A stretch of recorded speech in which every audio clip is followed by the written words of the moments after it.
11. The Miracle. Charlie entered the store and laid the damp dollar bill on the counter. "One Wonka's Whipple Scrumptious Fudge-O-Mellow Delight," he said, remembering how much he had loved the one he had on his birthday. The man behind the counter looked fat and well fed. He had big lips and fat cheeks and a very fat neck. The fat around his neck bulged out all around the top of his collar like a rubber ring.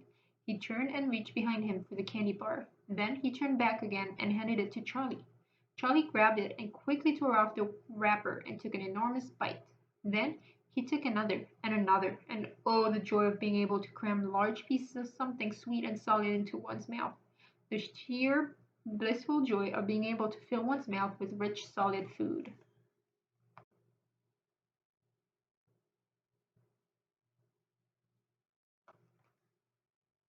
"You look like you wanted that one, Sonny," the shopkeeper said pleasantly. Charlie nodded, his mouth bulging with chocolate.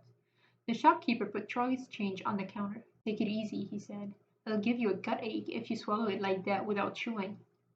Charlie went on wolfing the candy. He couldn't stop, and in less than half a minute the whole thing had disappeared down his throat. He was quite out of breath, but he felt marvelously, extraordinarily happy.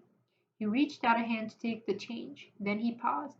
His eyes were just above the level of the counter. They were staring at the little silver coins lying there. The coins were all dimes. There were 9 of them altogether. Surely it wouldn't matter if he spent just one more. "I think," he said quietly, "I think I'll have just one more of those candy bars. The same kind as before, please." "Why not?" the shopkeeper said, reaching behind him again and taking another Whipple Scrumptious Fudge-Mallow Delight from the shelf. He laid it on the counter. Charlie picked it up and tore off the wrapper, and suddenly, from underneath the wrapper, there came a brilliant flash of gold. Charlie's heart stood still. "It's a golden ticket!" screamed the shopkeeper, leaping about a foot in the air. "You've got a golden ticket! You found the last golden ticket! Hey, what do you know? Come and look at this, everybody! The kid's found Wonka's last golden ticket! There it is! It's right there in his hands!"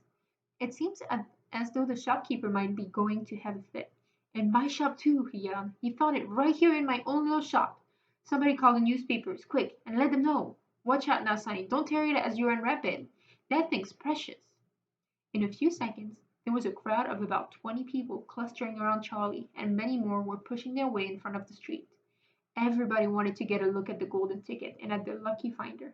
"Where is it?" somebody shouted. "Hold it up so all of us can see it." "There it is, there!" someone else shouted. "He's holding it in his hand. See the golden shining?" "How did he manage to find it? I'd like to know," a large voice shouted angrily. 20 bars a day I've been buying for weeks and weeks. Think of all the free stuff he'll be getting too. A lifetime supply."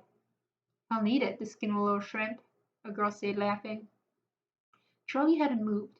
He hadn't even unwrapped the golden ticket from around the candy bar. He was standing very still, holding it tightly with both hands while the crowd pushed and shouted all around him. He felt quite dizzy. There was a peculiar floating sensation coming over him, as though he were floating up in the air like a balloon.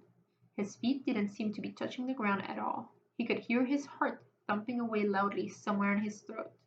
At that point he became aware of a hand resting lightly on his shoulder, and when he looked up, he saw a tall man standing over him. "Listen," the man whispered. "I'll buy it from you. I'll give you $50. How about it, huh? And I'll give you a new bicycle as well, okay?" "Are you crazy?" shouted a woman who was standing close. "Why, I'd give him $500 for that ticket. You going to sell that ticket for $500, young man?" "That's quite enough of that," the fat shopkeeper shouted, pushing his way through the crowd and taking Charlie firmly by the arm. "Leave the kid alone, will you? Make way there. Let him out." And to Charlie, as he led him to the door, he whispered, "Don't you let anybody have it. Take it straight home quickly before you lose it. Run all the way and don't stop till you get there. You understand?" Charlie nodded. "You know something?" the fat shopkeeper said, pausing a moment and smiling at Charlie. "I have a feeling you needed a break like this. I'm awfully glad you got it. Good luck to you, Sonny." "Thank you," Charlie said, and off he went, running through the snow as fast as his legs would. And as he flew past Mr. Willy Wonka's factory, he turned and waved at it and sang out, I'll be seeing you soon." And 5 minutes later he arrived at his own home.